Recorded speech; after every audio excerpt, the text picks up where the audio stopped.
how are you? Welcome to today's video. So I wanted to sit down and talk to you guys about my experience with therapy so far because I had this really great moment of awareness on my last week's session. I've been meeting up with my therapist for a month now, and we just started about 2 weeks ago starting this type of therapy called EMDR. Eye movement, desensitization, and reprocessing. So the eye movement part is literally when I'm going through the process with my therapist, I'm going like this while I am, attaching myself to a traumatic experience that I had. And for me, it actually goes all the way back to 6 years old. That's what I call in this therapy, I call it the transition, where I went from being a little girl who absolutely loved herself. I remember being like 5 years old and looking at myself in the mirror and just thinking how beautiful I was. And I loved my name, Dulce Candy. I remember also thinking that. And then when I immigrated to the United States, that is when everything completely changed for me, because as an immigrant, the underlying feel and tone and atmosphere, even though it was not spoken, was that being Mexican American, being an immigrant, was something that you should not be proud of. It's something that you should be ashamed of, because my surroundings reflected that message. Last week, we went all the way back again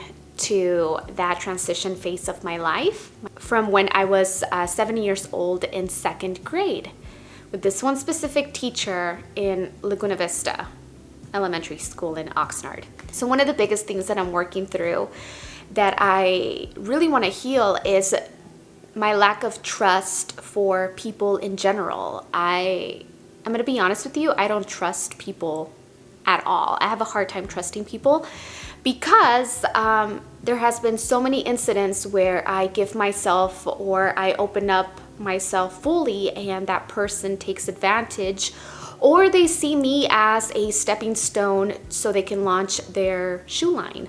Yeah. That's happened to me, and it's heartbreaking because, people paint a narrative, they paint a story about how much they trust, like, you're the only one I trust, Dulce, to say something like this. And many different instances where people have shown that they are not authentic. My personal number one value is loyalty. Loyalty is the most important thing to me, because if you are a loyal person, everything else comes from an authentic place. And so thankfully, because of all of those experiences that I have had in my life, I am able to discern when people are, and when they are being inauthentic and fake, and when I'm noticing like, girl, just be honest. And honestly, I really enjoy doing the work, even though it is not glamorous at all. But I enjoy doing the work because I know that it's my future is going to be brighter. And what I am looking for is to have a baseline, my natural state of being, my baseline. I want that to be joy and happiness and fulfillment. And lately, that hasn't been my baseline. And as a matter of fact, I was even thinking, like, are people actually happy? Are there real people like who are happy all the time? Or is everyone just kind of like, putting up a wall and hiding what they're really going through? Because for me, my natural way of being has always been depressive, sad. Even though I am optimistic, that's because I try, but naturally how I am, how I've been conditioned, has been just depressed. But I don't show that. Like, I don't walk around moping around, because I'm not about to be that energy to my family. You know what I mean? Anyway, so we were doing the therapy, and for some reason I went back to second grade. My second grade teacher is one of the people that started, if not maybe one of the first people who began my lack of trust for people, because I'm only 7. My brain is still wide open and fully, ready to receive all the conditionings from the world. Wide open. And so here comes my teacher and puts me through some traumatic experiences that at that point I thought were normal. What he did one day that I will never forget, and I've told this story to my husband, but I never really knew what it really did for me. I always just kind of told it as like, isn't this what this teacher did? So one day, I guess I did something that I wasn't supposed to be doing. I don't remember what, but I got in trouble. So when the school day ended, he told me that I wasn't allowed to leave the classroom. And I saw all my friends and all the students, including the teacher, leave the classroom and go to the bus. And I was just sitting there panicking, full of anxiety, because I knew that as soon as that bell rang, when it was time to go home, I had to literally rush and go running to the bus every single day since I was 6, actually, first grade, but this was second grade. Because if I didn't make it in time, the bus was gonna leave without me, and there's no way for me to get home because my dad is working and my mom doesn't drive at that point. So the bus was the only way for me to go home. So I had to rush every single day. I was always with my backpack ready, my binders, my books, just like at the edge of my seat waiting for that bell to ring, because I didn't have time to walk to the bus or, talk to a friend or take my time. I had to literally rush out the door every single day. So every single day I'm already full of anxiety. That's just happening. When he told me that I couldn't leave, I was already panicking because I knew that I was not gonna make it to the bus. And the bus was gonna leave without me. And when you're 7, that's pretty traumatic because you're like, how am I gonna get home? I start looking around and I'm like, how am I gonna get out? The bus is gonna leave without me, oh my gosh. And then so I, go like that to the door, try to shake it open, it's locked, and I got on top of a desk, saw that the window went open like that, and I snuck out through the window. I did make it to the bus. Somehow it did actually wait for me. I think in my head, I always thought the bus would leave without me, but it actually waited for me. But the whole day and the rest of the afternoon, and when I was sleeping all the way up until I got to school, I was already thinking that I was going to get in a lot of trouble because I left without his permission. I just left.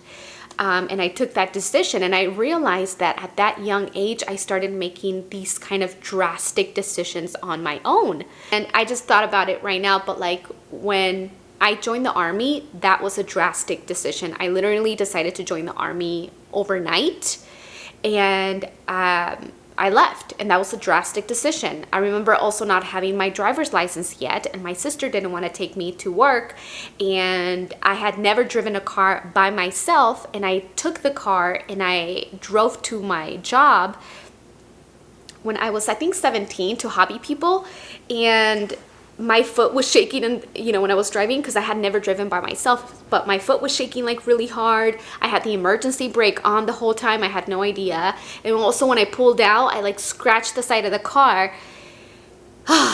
Another drastic decision. I get to my job and I'm like telling the guys that I work with if they can help me pop out this dent and take the paint off. And then I call my dad, and he's like getting mad at me, and I got in trouble because I took the car without his permission. I didn't have a driver's license, and then also I drove with the emergency brake on. So like I drove with the emergency brake on, ladies. Anyways, that's what I do. I do a lot of drastic things. I remember I also went to Mexico with my friend when we were supposed to deploy to Iraq right before. Me and her decided to go to Mexico. First of all, if you're a soldier and you're deploying, you're not allowed to leave the country. She got demoted to a private, and I just got in trouble because we were in different companies. She was in 1st Cav, and I was in 3rd Corps, I forgot. So my life has been a series of drastic decisions. Another drastic, most recent decision was to quit my other YouTube channel, which is like, it might not seem like a big deal to people, but that was the foundation, okay, of my life. And when I did that, even though I have this YouTube channel, so many things fell. My tower started to collapse. You know, the Tower Tarot card? Literally, my life has been like that for 2 years. Everything is just falling apart. Everything.